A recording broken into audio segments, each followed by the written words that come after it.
Well, thank you very much. And today we're delighted to swear in our next Director of National Intelligence, Tulsi Gabbard. Most of you know Tulsi. She's a fantastic woman. Tulsi, I want to just congratulate you, your husband, Abraham, your sister, and all of your friends. A lot of friends here. You have a lot of friends. I noticed that, huh? I'm grateful. They were all fighting for you. It worked out very well. Tulsi Gabbard's an American of extraordinary courage and exceptional patriotism. She's devoted her entire life to public service, and I've watched her for years on different shows and everything. I said, she's a woman of great common sense, and, we like the common sense. It's a word that's being used a lot. I think we started it in terms of politics, but it's a word that's used a lot. It's usually pretty effective, too, and you really are. I've watched you even on Larry King. You're very young. I don't know how you were Larry King, but you're very young. But you were, and you always had the situation covered properly. At 21 years old, Tulsi became the youngest woman ever elected to the Hawaii State Legislature. After 9/11, she joined the Hawaii Army National Guard and deployed abroad 3 times, and highly respected by everybody. So many people writing in letters saying she was so exceptional even then. She continues to serve as a lieutenant colonel in the U.S. Army Reserve, and Tulsi also served 4 terms in the United States House of Representatives, where she was a member of the House Armed Services Committee. She is a former vice chair of the National Democratic Party. Can you believe that? And here she is. That's very nice. We have a few of them. But she was never a Democrat. She was, at heart, she was a Republican. I watched her. And was a 2020 Democrat candidate for President of the United States. It's not easy, right? It's not so easy. People think it's easy. It's not easy. Throughout her service, Tulsi has always distinguished herself as a leader of the highest caliber.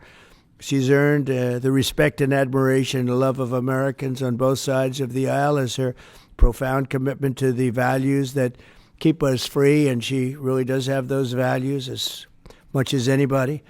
In recent years, Tulsi has been a courageous and often lonely voice speaking out against radical left's attacks on free speech and the dangers of an unelected deep state. And I have to say she was very, very strong for me when I was going through all of the fake news and all of the problems that we had with some very sick people. She was always out there. Before I really knew her as well, she was out there defending me, so I appreciated that, Tulsi. But the threat of a warmongering military-industrial complex and the weaponization of government and governmental people that go out and persecute. They like to persecute people that are innocent. Tulsi herself became a target of that weaponization when she was outrageously placed on a suspected terrorist watch list by the Biden regime. It's a very evil regime after criticizing their appalling abuses of power. And I'm confident that as Director of the National Intelligence, Tulsi will work tirelessly to keep America safe. And she's been doing that her entire career. I think it's going to be a very natural day for you when you walk in. It's just have to keep the way you are. Just stay the way you are. She'll be clear-eyed and she'll be focused on the threat of radical Islamic terrorism and lots of other threats, too, threats from within, and give no quarter to America's foreign enemies. At the same time, I'm entrusting Tulsi with the responsibility of overseeing urgently needed reforms to the U.S. intelligence community to protect the rights and the civil liberties of all Americans. She'll provide the American people with transparency, eliminate corruption, shrink the bloated bureaucracy, and restore honesty, integrity, and trust to the national security state. There's only one thing I can say, that there's nobody like her for this job. This was a very easy one for me. She was recommended by some of the top people in that world. It's a little world, It's a little smart world. It sometimes can be an evil world when the wrong people are there, but we have the right one. She's had so many great recommendations. I would say Pam was right up there with her, Pam Bondi. She had a lot. I know her a little bit better, and you're doing a fantastic job after about 3 or 4 days, right? You've had a lot of experience, but you've never seen anything like this, Pam. But you're going to do fantastic as the Attorney General, fantastic. So thank you and congratulations. We did this with Pam a few days ago, and this is again my honor. So congratulations to Tulsi, and I think Pam is going to administer the oath, and when she does that, I'll sign your new certificate. Good. Thank you. Thank you very much, everybody.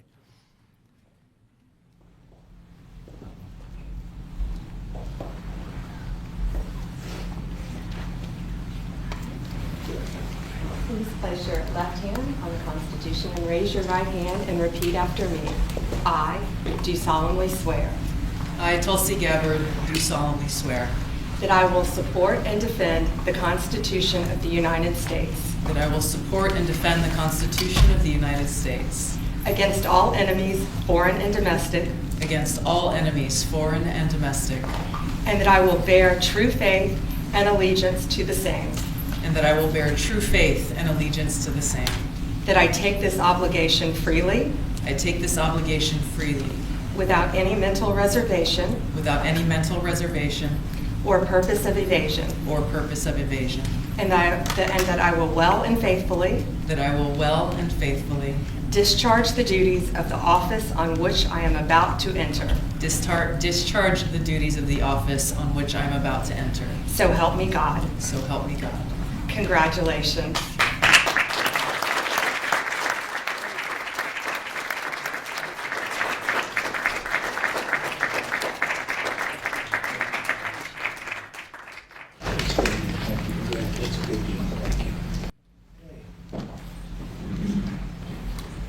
How's the Oval Office looking? A little different look, right? It's the Oval Office. Yeah, we got a good one here.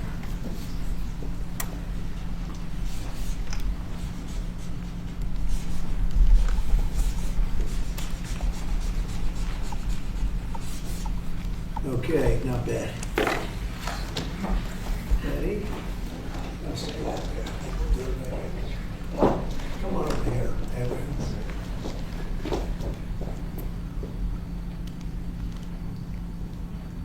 Okay, I'm sure there are no questions. You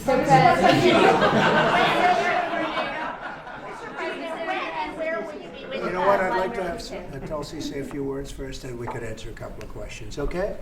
Good. Leave that here. That's good. Mr. President, first and foremost, I just want to say thank you from the bottom of my heart for the trust that you have placed in me to fulfill this critical position as Director of National Intelligence at any time, but specifically during this time. Unfortunately, the American people have very little trust in the intelligence community, largely because they've seen the weaponization and politicization of an entity that is supposed to be purely focused on ensuring our national security.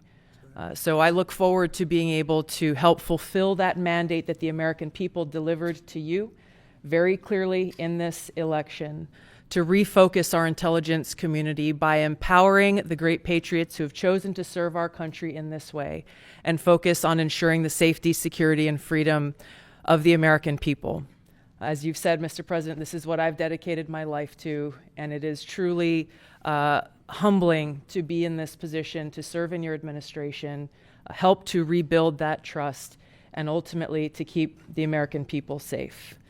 Last thing I'll mention, that in your National Prayer Breakfast speech, you made a statement about your legacy of wanting to be remembered as a peacemaker. I know that I can speak for many of my fellow service members who are here today, veterans, Medal of Honor recipients, how deeply that resonates with us.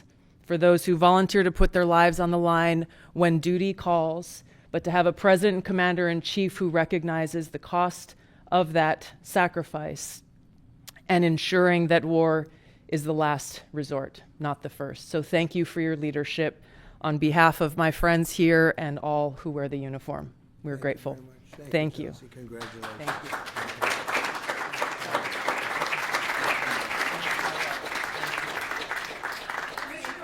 When and where do you plan on meeting with Vladimir Putin, and were there any preconditions set to agree to this meeting? No, we had a great call, and it lasted for a long time, over an hour this morning. I also had with President Zelensky a very good call after that. And I think we're on the way to getting peace. I think President Putin wants peace, and President Zelensky wants peace, and I want peace. I just want to see people stop getting killed.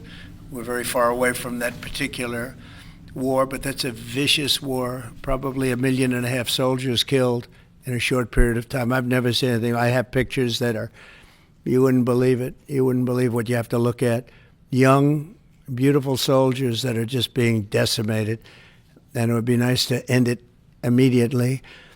But we had a very good talk with, people didn't really know what President Putin's thoughts were, but I think I can say with great confidence he wants to see it ended also. That's good.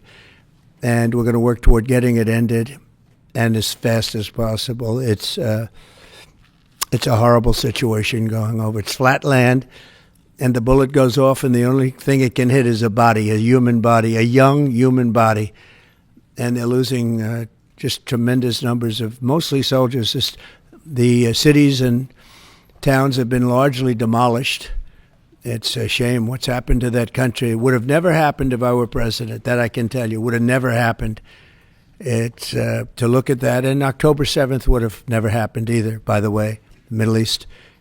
But we'll get it. I think we'll get it.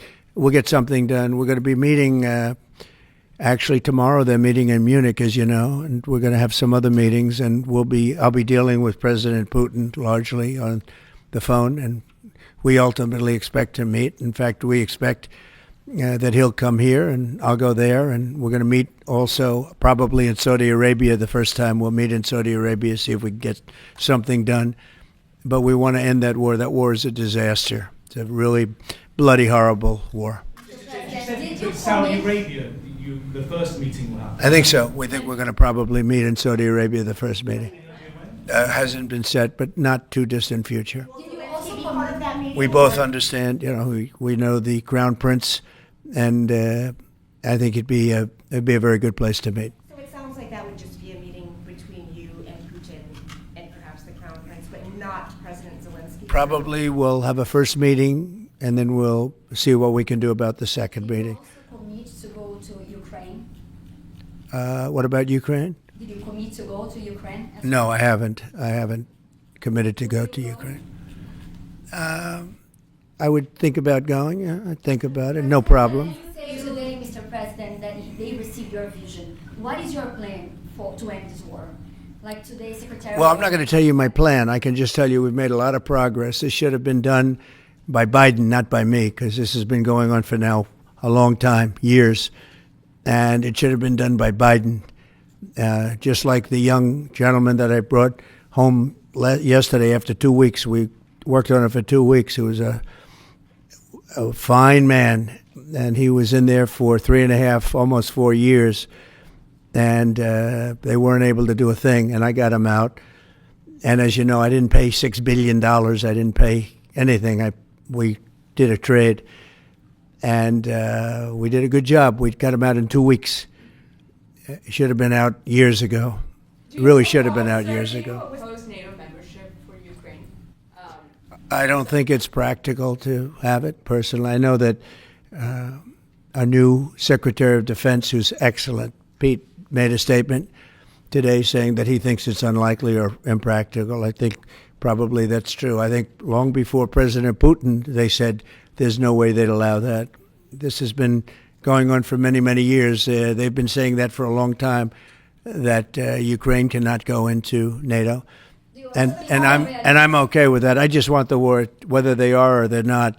But it certainly would seem to be that most people have said that is something that's not going to happen.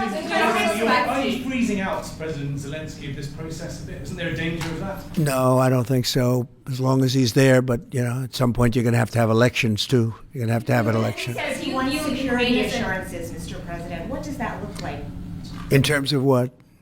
If the war were to end, he says he wants guarantees of security. We'll see what that means. I think when the war ends, one thing he was very strong about, if it ends, he wants it to end.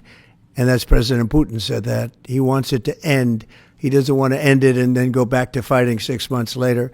We talked about the possibility, I mentioned it, of a ceasefire so we can stop the killing, and I think we'll probably end up at some point getting a ceasefire in the not-too-distant future. Do you Ukraine as an Do equal you member expect of the peace Ukraine- process? Say it, what? Do you view Ukraine as an equal member of this peace process?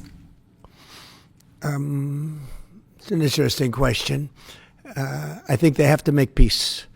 Their people are being killed, and I think they have to make peace.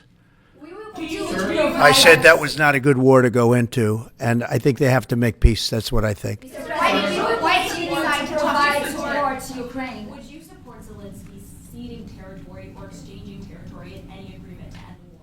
Well, he's going to have to do what he has to do, but, you know, his poll numbers aren't particularly great, to put it mildly. He's got a country where, you know, it's been savaged and attacked, and he's got an army that's been very, very brave, actually, despite the fact that, you know, we've given him, in my opinion, $350 billion. That's what the real number is. You don't hear that number. And Europe has given, in my opinion, $100 billion. And they've done it in the form of a loan. And I have a Secretary of Treasury right now who's actually quite brave. He's over in Ukraine on a train. And there's a lot of things happening around that train that aren't so good. And he's going there to get a document done where we're going to be assured that we're going to, in some form, get this money back, because we're putting up far more money than Europe, and Europe is in far more danger than we are. We have an ocean in between. Europe has nothing in between. You know what they have in between? They have Ukraine in between. So wait a minute. So, as you know, Europe is putting up money, and they're getting it in the form of a loan. And the United States under Biden didn't do loans. They just handed money every time somebody walked in from Ukraine. They just handed them money foolishly. This should have never happened. It should have never started. And once it did, other things should have happened. Other things should have taken place. So we're getting security on our money. We're going to have it secured by, they have rare earth, and they have oil and gas, and they have a lot of other things. And we're asking for security on our money. So does it mean How you long are does not Zelensky sending have? any They've more agreed aid to it. Ukraine? Ukraine has agreed to it. Does it mean you are not sending any more aid to Ukraine? No, we are, but we want it secured, and the money is going to be secured. When will the U.S. stop sending Invade funding? Ukraine When in will the U.S. stop 2022? sending funding? Because if we didn't do that, then Putin would say he won. We're the thing that's holding it back. And frankly, we'll go as long as we have to go, because we're not going to let the other happen. But President Putin wants to have peace now, and that's good. And he didn't want to have peace with Biden. Was that conversation with Putin? And you tell me why that is, okay? Was that conversation with Putin to start these negotiations part of the deal to bring Fogel home? No, but it was a nice thing that he allowed Mark Fogel to leave. In fact, Mark wasn't feeling well, but he was, all of a sudden, about 2 weeks ago, he started being treated very nicely. He said they took him out for haircuts. They took him out. They helped him out a little bit and made him feel better, made him look better. And they were nice to him. And he said, I saw something happening. And it coincided with when I came into office. So that was nice. And he's a fine person. He was so happy to be out. He was there for 3.5 years plus, and he shouldn't have been there at all. They should have had him out much faster than that. What does make you believe that Zelensky will agree? Wait, go ahead, please. Sorry, sir, just to be clear, do you see any future in which Ukraine returns to its pre-2014 borders?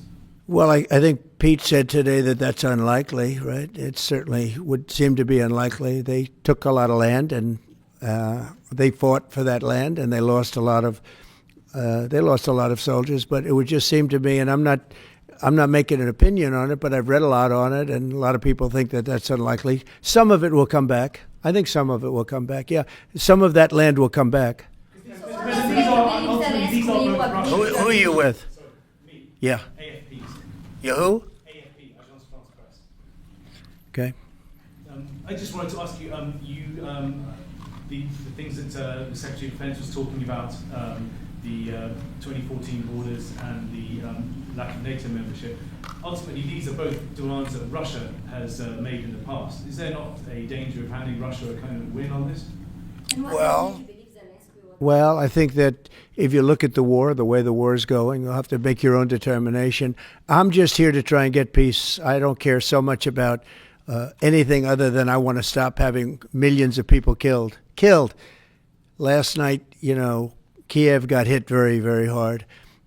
I want to see people stop getting killed. That war is ridiculous. It should have never happened, and it would have never happened. Yeah, a couple of more questions. Are you planning to sign today? Are you planning to sign an executive order on reciprocal tariffs, sir? Yes, I am. In fact, I may do it today, and if I do it today, I could almost do it right now. Would you like me to talk about it now? I don't want to take anything away from this young lady's day, because this is her day, and I may do it later on, or I may do it tomorrow morning, but we'll be signing reciprocal tariffs. The world has taken advantage of the United States for many years. They've charged us massive tariffs that we haven't charged them. And as you know, I just did something on steel and aluminum, 25%. That'll go up at some point, but 25%, which will level the playing field quite a bit. I did it previously 50%, and Obama was very weak, and Biden was even weaker on steel. The steel was just absolutely, it really started with Obama. The world really took advantage of us, and then that morphed into Biden. And what they did was he was so worried about trying to attack his political opponent that he didn't know what he was doing with respect to countries taking advantage. He should have looked at the countries, both friend and foe, taking advantage of us. So we're going to be doing reciprocal tariffs, which is whatever they charge, we charge, very simply. But we're going to be... Considering exemption, talk about widespread fraud and abuse. Oh, yeah, tremendous fraud. There's tremendous fraud. And it's hard to believe that you can have that kind of fraud.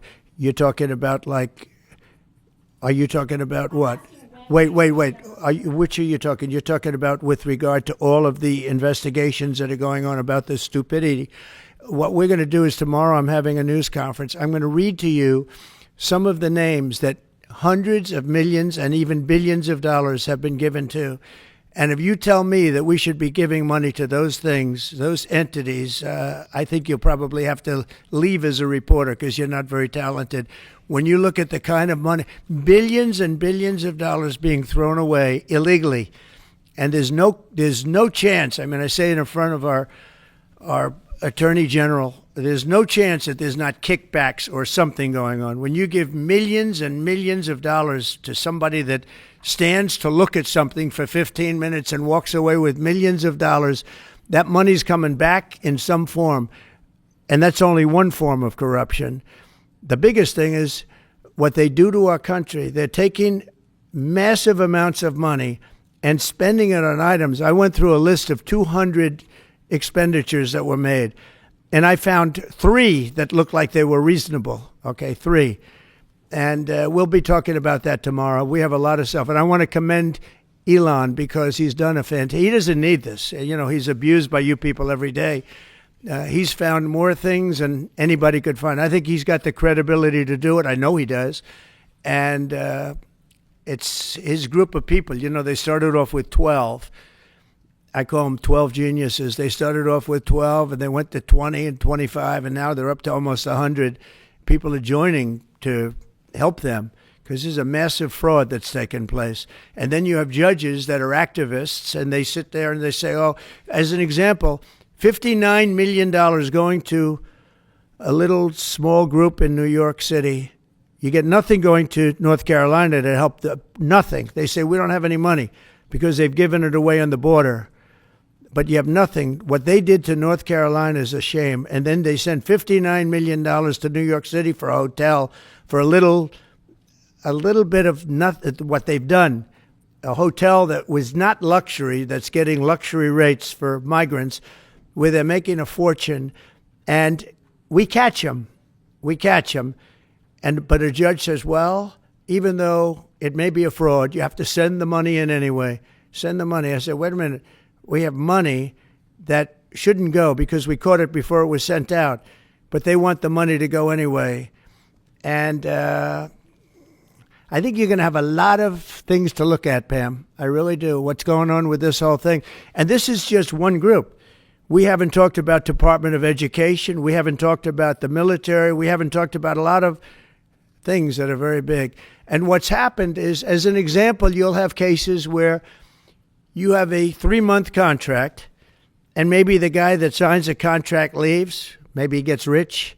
All of a sudden he leaves for that reason. But you have a 3-month contract, and maybe he leaves. So the contract is sitting there, and the people signing the checks don't know it's 3 months, and it goes on for years. The 3 months turns out to be 3 years, 5 years, 10 years, just goes on forever.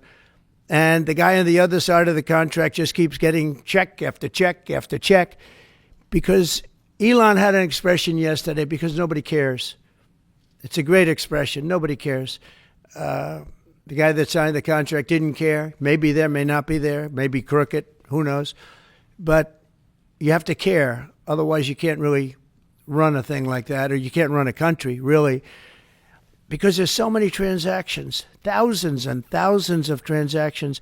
And if you don't have people that care, you're going to lose control. And that's what's happened. And we've caught it. Now, what we caught is billions and billions of dollars, but it's a tiny fraction of the real number, because you can never catch the real number, because people have gotten away with tremendous amounts of money. But I said we have to make our government smaller, more efficient, more effective, and a lot less expensive. And we could find $1 trillion, but we're being hindered by courts, where they file in certain courts where it's very hard to win, and a judge will stop us, and a judge will say that it doesn't make any difference what you find. You just keep paying the money. That's a hell of a way to be. And I follow the courts. I have to follow the law. All it means is that we appeal. But that gives people time to cover their tracks. And that's what they do. So it's a very bad thing that's taking place. But hopefully the courts will be fair. They don't have to be very fair. They just have to be a little bit fair, because this is so egregious what's taken place. Nobody's ever seen anything like it. Nobody's seen numbers like this. These are massive numbers. $9 million for somebody to go and stand in a store and see how people shop. Okay? I mean, you take a look at these things. It's a disgrace. And then you have a country that we want to make America great again. It's very hard to make America great again when you have things like this. And you're going to see the same thing. Department of Education is going to be a disaster. The military, I mean, I see it. Look, I came in, they had a contract done, as you know, for $5.7 billion for airplanes. It was Air Force One with Boeing. 5.7. I got it down to $4 billion, little less than that, 1 penny less than that. $3,999,999 and 99 cents. I said it has to have a 3 in front of it, because I wouldn't sign the contract for $5.7 billion.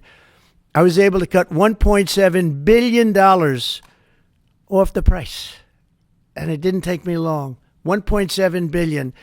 If people would care, they'd be able to do that with every single contract that's put before them, and we wouldn't have deficits. We'd have nothing but a tremendously low-taxed, wonderful country. But they have to care. And speaking of that, you know, Boeing, we're not happy with the service we're getting in terms of those planes. They would like to get more money. We're not happy about that whole thing. We signed a very strong contract. I signed a guaranteed maximum contract, which they haven't seen in a long time. And they're saying they're getting hurt by it. But they have to produce the product, and we expect them to produce the product. They have to produce the product. They agreed to build planes at a certain price. They're not used to that. They're used to having time and material contracts, where it's whatever it costs, time and material, no dates, no anything, and it ends up costing 5 times more. You look at some of the ships that have been built. Take a look at the Gerald Ford, the aircraft carrier, the Ford. It was supposed to cost $3 billion. It ends up costing like $18 billion. And they make, of course, all electric catapults, which don't work. And they have all magnetic elevators to lift up 25 planes at a time, 20 planes at a time. And instead of using hydraulic, like on tractors that can handle anything from hurricanes to lightning to anything. They use magnets. It's a new theory. Magnets are going to lift the planes up, and it doesn't work. And they had billions and billions of dollars of cost overruns.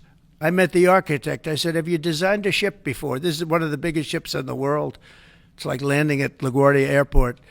But you look at the kind of waste, fraud, and abuse that this country is going through, and we have to straighten it out. We have great people going into the military in terms of we need ships, we need a lot of things. We have great people we have business people going in. But when you look at what's happened to our purchasing, and when you look at the USAID, when you look at the things that they're giving to them, the billions of dollars that they're giving to, and it doesn't make sense. It is interesting that when you're looking for fraud, you look at items, hundreds of items, and you'll find one or two, maybe, if you're lucky. Here's something where you look at data, and they're all fraudulent. You know, by just looking at the topic, they're all fraudulent, except it's the opposite. You'll find one or two that's like a legitimate reason. So I just want to thank Elon for going through it. I want to thank all the people that are working with him. You know, we have a big group of people. I think the lowest IQ is about 160. That's very high. I think you have a couple of 182s in there, but they're doing a fantastic job. He doesn't need it, and they don't need it, but we're showing things, and it's going to be it's a big. People have no idea how important it is. Yeah. So how soon do you want the Department of Education to be closed? Oh, I'd like it to be closed immediately. Look, the Department of Education's a big con job. We're ranked, so they rank the top 40 countries in the world. We're ranked number 40th, but we're ranked number 1 in one department, costs per pupil. So we spend more per pupil than any other country in the world, but we're ranked number 40. We've been between 38 and 40. The last time I looked, it was 38, and then I looked 2 days ago, it came out the new list. It came out at number 40, so we're ranked 40. Norway, Denmark, Sweden, I hate to say it, China, as big as it is, it's ranked in the top 5, and that's a primary competitor. We're ranked number 40. So if we're ranked number 40, that means something's really wrong, right? And I say send it back to Iowa, to Idaho, to Colorado. Send it back to places that, and a lot of Indiana. You have a great new governor. You have a great senator that Jim Banks just got elected. You got great people. I'll tell you what, Indiana is going to be fantastic. We probably have 35, maybe 37 states that will do as well as Denmark, Norway, Finland, Sweden. They'll be just as good. Then you have the ones that we all know about. It'll be the same story. But you know what? Even they will be good. Because you look at New York, you give it to Westchester County, you give it to Long Island, you give it to Nassau County, you give it to Suffolk County. Same thing you go out to, and you give it to upstate New York. So you'd have 4 or 5 sections. You give it to Manhattan. Manhattan's a little bit tougher for some reason. I don't know why it would be tougher, but it is. You give to California, and you go to various areas outside of Los Angeles, and you might have 6 or 7 different subgroups. But generally, like if you go to Iowa, you give it to Iowa. You don't have subgroups, you have Iowa. And other places that do a good job. If they do a good job, they're going to do a great job in education. Those places will be every bit as good as the various countries that do so well. All the time, it's the same countries that are doing well. And so we have a Department of Education where people from Washington, D.C., who in many cases don't care about the kids out in the country. They don't care about the farms and the farmer's daughter and the farmer's sons. We have a massive bureaucracy in Washington, D.C. We have buildings that are all over the city. Department of Education. I never said Department of Education's on all these buildings. By the way, nobody shows up to work because they're all working at home. You know, quote, working at home. They're not working at home. And a lot of them have second jobs. And that's the other thing that Elon Musk is looking at. How many of these people are getting checks, working at home, but they're not working because they have second jobs and even third jobs? You're going to find a lot of them. And those people are going to be fired because we have to make our government smaller. All right, one more question. Yeah, Jennifer, go ahead. Nice to see you. Thank you, sir.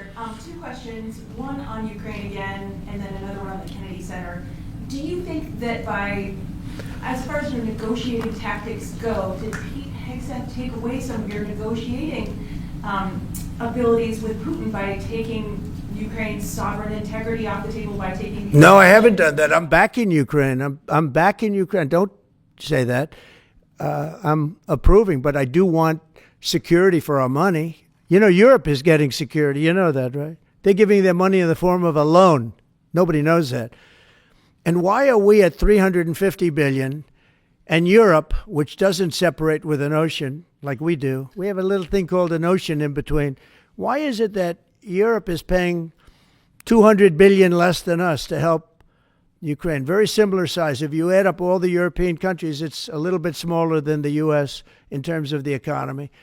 Why is it that they're not paying the kind of numbers that they should be paying? And then on top of it, and I've been saying this to Biden, I told Biden, I said, you ought to be asking for either a loan or some kind of a security, like their oil and gas or something for the money, because you're putting up much more money than Europe, and you have no security. Europe's putting up a much smaller amount, and it's in the form of a loan, because we have people that were incompetent in the last administration, grossly incompetent, and we're changing it. But we change it, and all we do is we get hit by lawsuits from the radical left all the time. But here we are. We stand, and I guess we've done okay. Thank you very much, everybody. Thank you. Thank you. Go quickly.